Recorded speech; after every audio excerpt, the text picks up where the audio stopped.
Morning, everybody. I'm hoping everybody can hear me. It's my first time going live with Facebook. Sarah was unable to be here today, so I am trying this.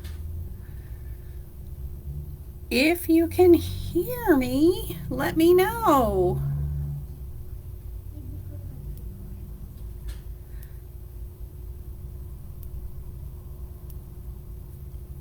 I don't know. Mine looks like it hasn't started yet. Ah.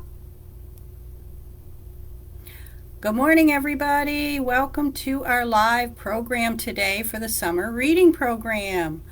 My first time going live on Facebook, so hopefully this works out. Sarah is unable to be here today, but she had picked out a wonderful book for this morning, and she has a craft ready. So this should be a lot of fun. So today we are going to read The Glass Slipper and Gold Sandal. It's a Worldwide Cinderella story by Paul Fleischman, illustrated by Julie Pashkis. And it's about the Cinderella story, but what's really interesting about this book, and sorry for the glare, people, trying to get that figured out, because Cinderella has been told all over the world, this story, when you read it and you look closely, you can see the pages are representing different countries. So this should be a lot of fun. So Glass Slipper, Gold Sandal, a Worldwide Cinderella. And of course there's an author's note. But once upon a time, there lived a wealthy merchant whose wife had died. They had one daughter, gentle-eyed and good-hearted.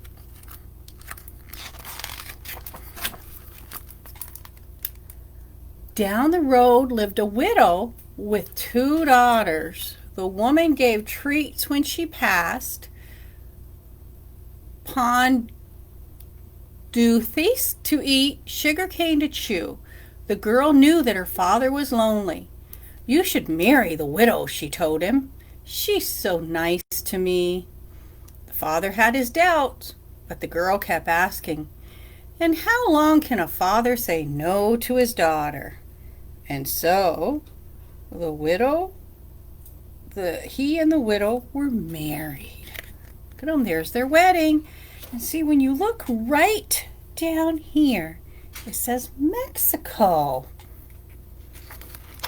Now we're in Korea and then Iraq. But no sooner had the stepmother moved in than she began to order the girl about. All day long she set her to weeding the rice fields and cooking and carrying. The woman gave the girl's room to her own lazy daughters. At night, the girl had nowhere else to sleep but curled for warmth among the ashes on the hearth. The stepmother allowed her only a few scraps of food. Her stomach howled. Then the girl recalled how she'd begged her father to marry. "I picked up the scorpion with my own hands," she told herself. She vowed not to complain to her father and upset him.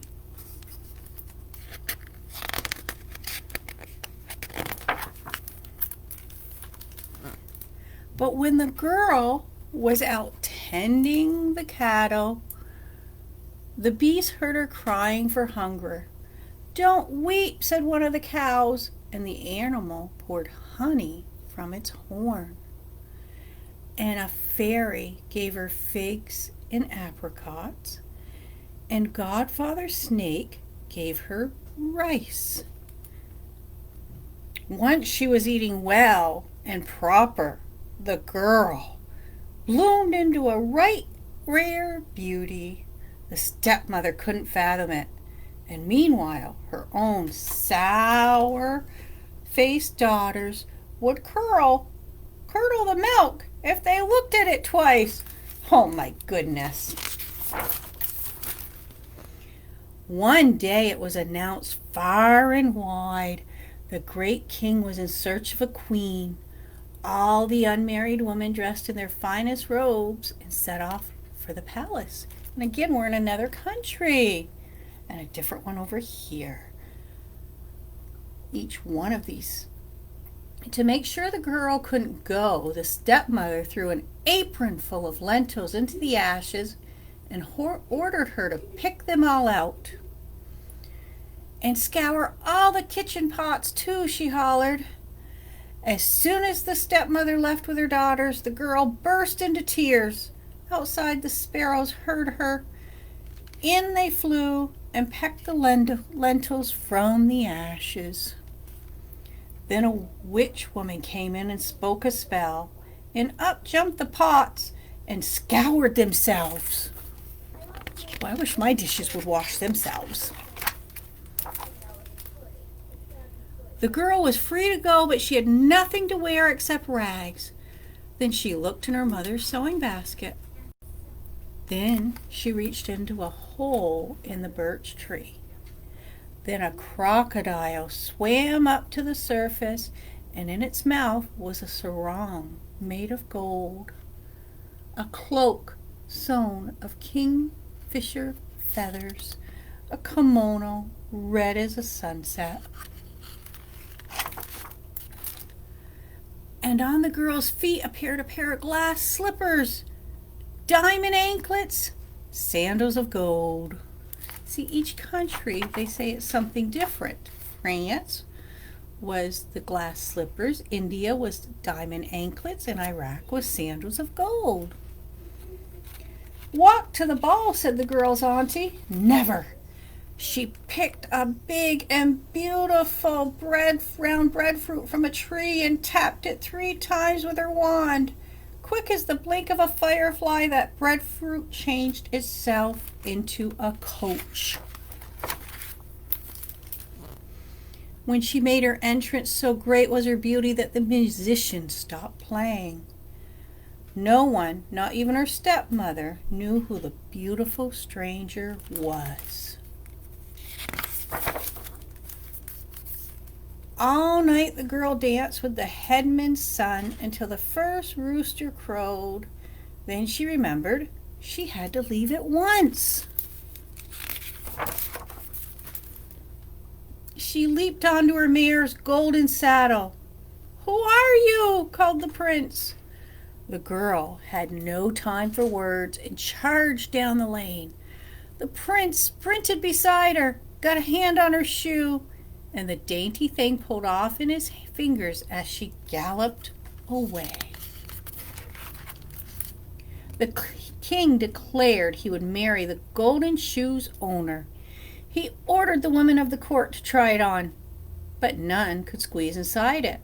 And so he went searching for its owner, up and down mountains and across the deserts, until he came to the stepmother's house. When she saw him approach, she grabbed her stepdaughter, wrapped her in a mat, and hid her. "I'm certain the shoe will fit one of my fine favored girls," said the woman, grunting and sweating. Her older daughter tried to wrestle the shoe on, but couldn't. Neither could the younger. Look at 'em. They're just a-trying. Just then a rooster began to crow.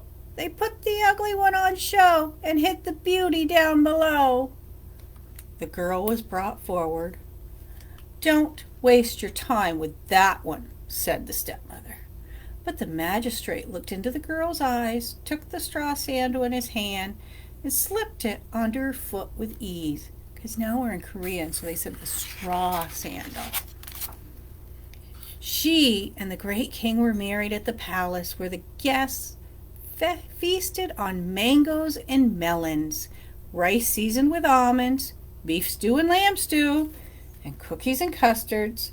Such a wedding it was, and such an adoring couple, and such a wonderful turn of events. The people today are still telling the story. And that is a different version of Cinderella, and it's called The Glass Slipper and Gold Sandal by Fleischman. It's a great story. I hope you guys enjoyed it. Now today for the craft, what Sarah has made, it is called Glass and Gold, and you're going to decorate your own shoe. And she says to pick your favorite style shoe and make it gold.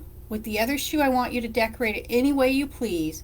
Watercolor crayons, paint, marker, and you get creative on both. And she has everything you need in the bag. So please come on by the library to get your bag for your story. Stay tuned for 10 o'clock for the Learning Garden. And I think today we're going to try to take a tour of the garden. Everybody have a great day. I can't wait to see you till later.